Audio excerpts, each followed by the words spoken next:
Another cost is that high-skilled immigrants do not pay taxes in their home country once they have left.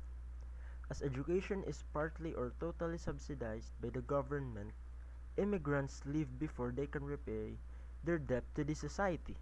This fiscal cost may be reinforced by governments distorting the provision of public education away from general skills when graduates leave, with the country perhaps ending up educating too many lawyers and too few nurses, doctors, or engineers, or vice versa. A third negative effect is including shortages of manpower in key activities, as when engineers or health professionals emigrate disproportionately large numbers, undermining a country's ability to adopt new technologies or deal with health crises. Fourth, the brain drain increases the technological gap between leading and developing nations because the concentration of human capital in most advanced economies contributes to their technological progress. Brain drain can also have benefits from home countries.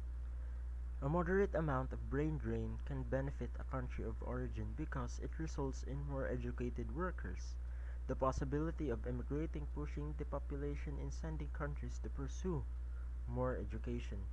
Positive feedback effects from remittances, circular migration, and the participation of high-skilled migrants in business networks, innovation, and transfer of technology. Consider the effect of migration prospects on the formation of human capital in home countries.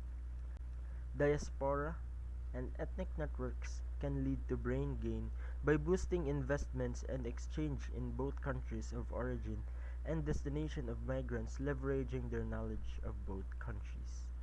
New research suggests that limited high-skilled immigration can be beneficial for growth and development, especially for a limited number of large, middle-income development countries. Migrants also contribute significantly to the former through remittances. For smaller and poorer countries, remittances can constitute a large portion of the gross domestic product and can significantly contribute to local development.